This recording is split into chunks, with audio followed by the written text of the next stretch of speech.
Assalamualaikum warahmatullahi wabarakatuh. Salam rahayu, salam budaya buat teman-teman saya seniman lawas. Pada kesempatan kali ini saya berada di makam dari Pangeran Benowo. Menurut silsilah yang saya baca ada di depan tadi, bahwa Pangeran Benowo adalah putra dari Sultan Hadiwijaya atau Joko Tingkir. Kebetulan sekarang saya sedang berhadapan dengan Bapak Sukri. Beliau adalah yang merawat. Oh, ya, kali Mbah Samud. Ya. Beliau berdua adalah yang merawat makam dari Pangeran Benowo. Nuwun sewu Pak Sukri. Nuwun sekedhik kemawon sejarahipun Pangeran Benowo ngantos mriki. Nggih, niku nggih perjuangan. Benowo kan kasta biasane.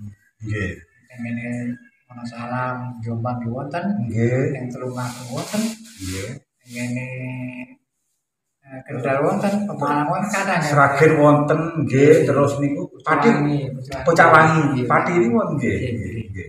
Nah, kados Pangeran Benowo nggih asline mboten wonten tiyang semena. Saya yang berikut ini Mas Ani Mbah Tosari ngoten. Oh, Mbah Tosari nggih. Nggih, akhire wonten sing pirsa, oh iki Mbah Pangeran Benowo iki nggih putrane Joko Tingkir, sesehane Syekh Abdul Halim.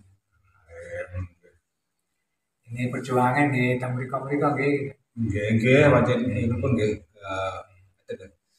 kita wajib menghormati leluhur dan juga wajib menghormati istilahnya penemu atau pendapat secara lokal.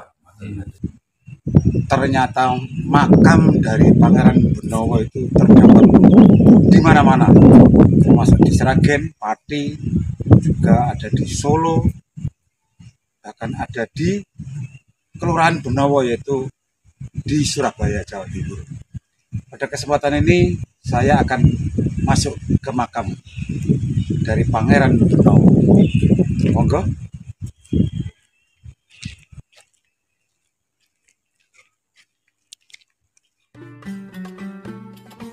Kalau kita berbicara tentang tokoh yang satu ini, yaitu Pangeran Benowo, memang terkesan agak aneh karena Pangeran Benowo ini makamnya terdapat di mana-mana. Tapi kita seharusnya menghargai, menghormati pendapat atau penemu dari suatu daerah tentang Pangeran Benowo ini. Kearifan lokal kita hargai. Pangeran Benowo adalah putra tunggal, putra sematawayang dari Joko Tingkir atau Kanjeng Sultan Hadiwijaya dengan istri Ratu Mas Cempoko, putri dari Sultan Trenggono, Raja di Demak yang berkuasa pada tahun 1521 sampai 1546 Masehi. Setelah Sultan Trenggono meninggal, kerajaan Demak Bintoro dipindah oleh Joko Tingkir ke daerah Pajang.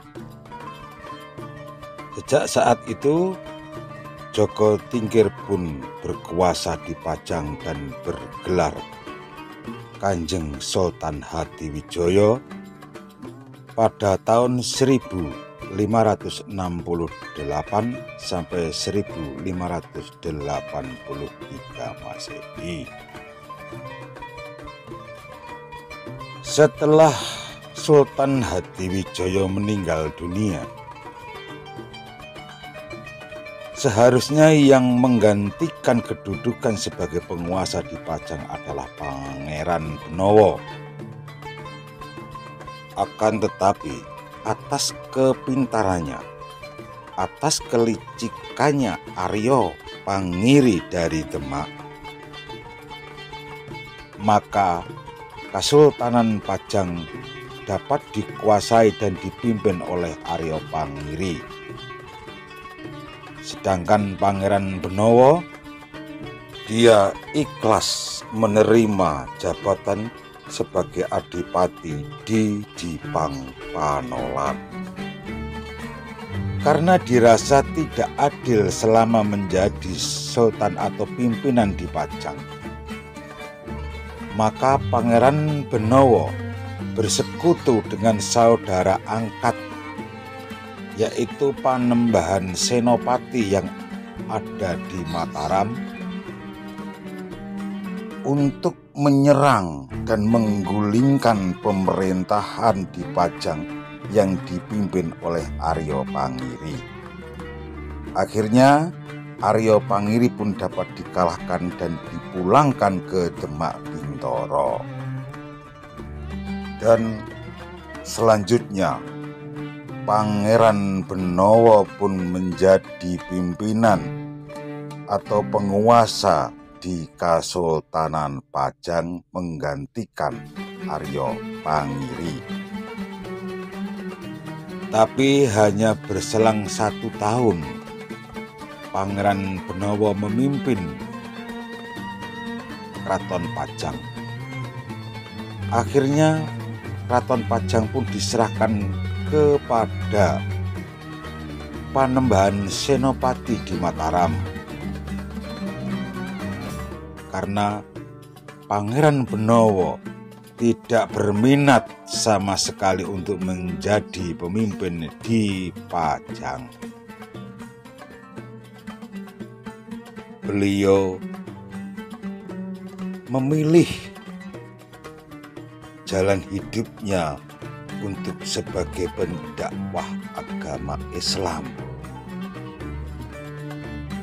Dan setelah itu Pangeran Benawa pun meninggalkan keraton atau kerajaan Pajang. Beliau mengembara sebagai pendakwah agama Islam,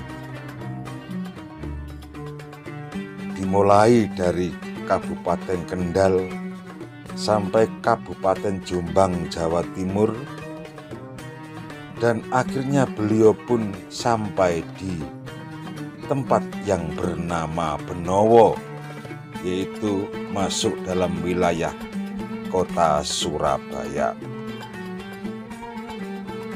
Menurut kepercayaan dari masyarakat setempat bahwa makam dari Pangeran Benawa ada di Desa Benowo, kota Surabaya.